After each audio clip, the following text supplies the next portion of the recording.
E aí, pessoal, ó, agora nós vamos falar desse cara aqui, ó, que eu acho sensacional, que é do JSX e do TSX, que na minha opinião, olha, é uma grande sacada do time do React, tá? Que facilitou e deu uma flexibilidade assim nunca antes vista para o desenvolvimento front-end para interfaces ricas, tá? Mas antes, vamos entender como é que alguma coisinha que funciona. Ó, vamos lá. Por exemplo, como nossa aplicação React vai rodar no navegador, certo? E como que o nosso amigão navegador, deixa eu mudar de cor aqui, ó. O que o nosso amigão navegador entende? Basicamente, nosso amigão só entende três coisas, que é HTML, JS e CSS. Beleza? Então, ele vai, quando a gente fala em JSX, né, às vezes a gente é levado a entender que esse código, que é mais ou menos assim, né? Você tem uma function full aqui, que vai ter lá um return de uma div, né? A gente é levado a entender que esse cara aqui, ó, vai rodar nativamente, miraculosamente dentro do nosso navegador, certo? Não. Galera, não. O navegador não entende JSX. Essa é uma estrutura híbrida. Aqui a gente mistura duas coisas. A gente está misturando tanto a questão de template com regra de negócio, função, né? Com comportamento. Esse tipo de estrutura aqui, ó, não funciona. Ou funciona HTML, que é o nosso template, né, que é mais ou menos isso aqui, ou funciona JavaScript, que é o comportamento, a função. Eu não vou nem entrar no mérito CSS, que é estilo. Mas então, cara, e aí? Como é que isso funciona no fim do dia, né, Luiz? Cara, basicamente, que isso nós vamos conversar mais depois, tá? O React, né, ele vai ter lá o bundler dele, o que vai fazer a transformação, a compilação, ele, debaixo do pano, com essa transformação, ele vai transformar essa notação, né, que a gente chama lá de TSX, né, desculpa, de JSX, ele vai transformar essa notação em alguma coisa que o navegador entenda. E o que o navegador entende de novo? Ou HTML, ou JavaScript, ou CSS. Só, tá? De maneira geral, só. Então, isso tem que ser transformado.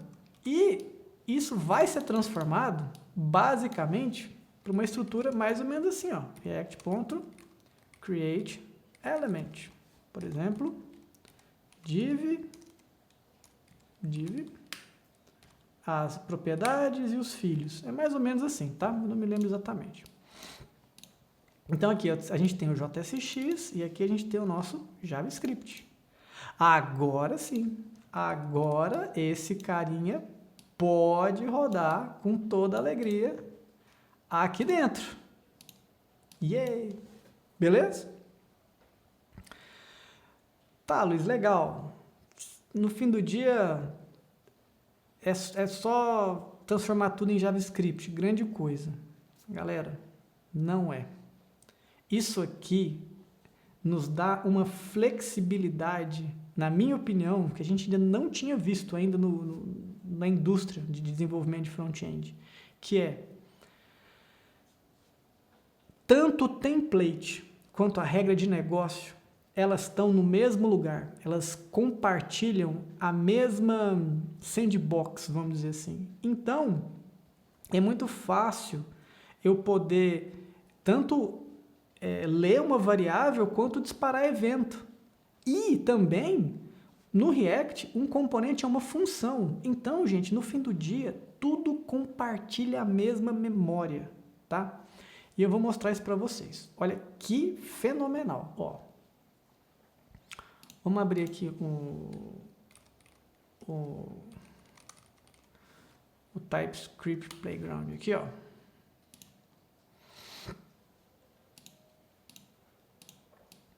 E vamos brincar um pouquinho com... Vamos ver se ele vai me ajudar aqui a já... Like a function. Vamos fazer um componente aqui. Acho que se eu me der, acho que ele... return, ó, div. Conteúdo. Div. Legal. Olha só. Olha que legal. E aqui do lado a gente já está tendo já a transformação em tempo real. Então, note. A gente... Isso aqui não existe. O que existe é uma função da lib do React que vai criar um elemento. Agora, gente, olha que massa. Aqui eu vou criar um estado, né? Vamos supor um contador, um counter. Ó, set counter, que vai ser lá, o react.useState, vai começar como 0, tá? E agora, olha que legal, o conteúdo eu vou vir fazer um counter. Olha que animal. De novo, no fim do dia, gente, olha, é uma função, e essa função, ela compartilha, né? Ela tá botando a variável aqui para o componente como filho. Né, como o conteúdo do children aqui.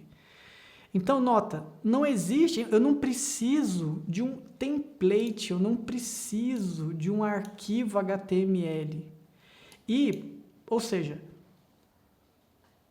deixa eu ver assim, ou seja, eu não preciso de um arquivo HTML para ter o template e um arquivo JS para ter o comportamento.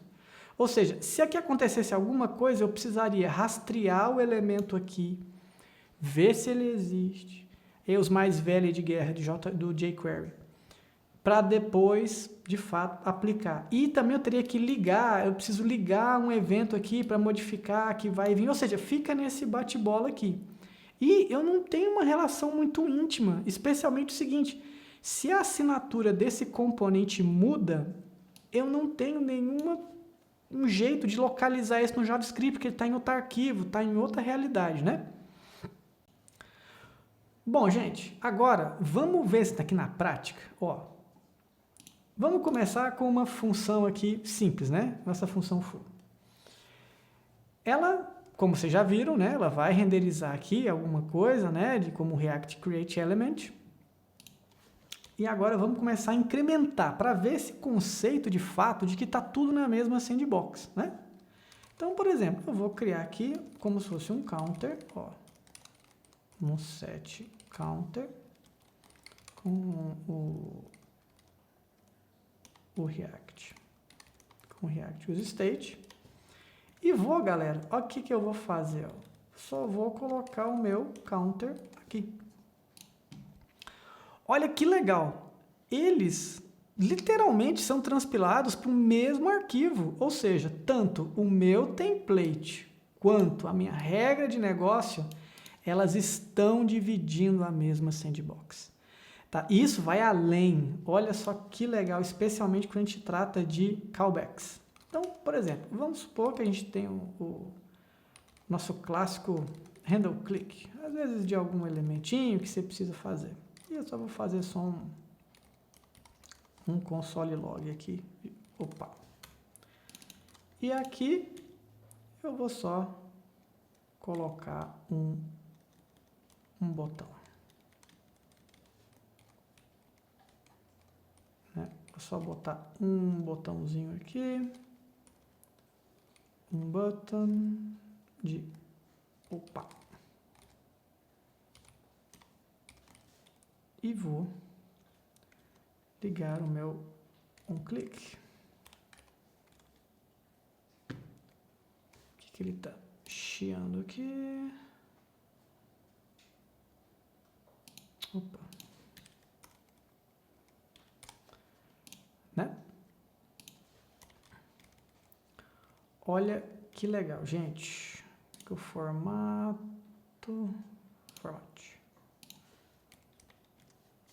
Legal. Olha que bacana. O meu callback, ele tá acessível. Nota, tá tudo dentro da mesma função. Então, se está dentro da mesma função, o meu componente ele está enxergando, está na mesma sandbox, né? Está no mesmo compartilhamento de memória. Isso não está em outro arquivo. Lembra lá da que a gente desenhou? Isso não está em outro arquivo, isso não precisa ser reinterpretado. Está tudo no mesmo lugar. E também, se a gente ir além, olha que legal. Vamos supor que eu vou fazer uma subfunçãozinha. Olha, vou fazer uma subfunção. E essa subfunção eu vou oferecer aqui para o meu componente. Com algum texto. Note, viu que legal? Ela reconhece como um create element, ou seja, a function subfoo é um componente e tem como parâmetros isso aqui. E olha que massa. No fim do dia, a gente está passando parâmetro para uma função. Então, se eu precisar também fazer um componente de componente, ou seja, começar a querer fazer engine de templating, em React isso é super fácil, porque são tudo função no fim do dia. E se eu quero passar um template, é só eu passar uma outra function. Vamos ver isso acontecendo? Então, por exemplo, ó, se eu tenho aqui uma sub-function aqui, né, que vai ter como filho um template, um React Node. Então, se eu agora ofertar ele como um template, eu posso literalmente pegar uma subfunction e passar como argumento. Olha que legal. O meu template foi uma invocação também do componente subfoo. Nota, gente, tá tudo no mesma sandbox. As coisas são muito mais fáceis de encaixar. E isso torna esse conceito do JSX extremamente poderoso. Porque, no fim do dia, gente, é tudo JavaScript. Não precisa lidar com outra coisa. Né? Tá tudo ali sendo executado. Beleza? Valeu!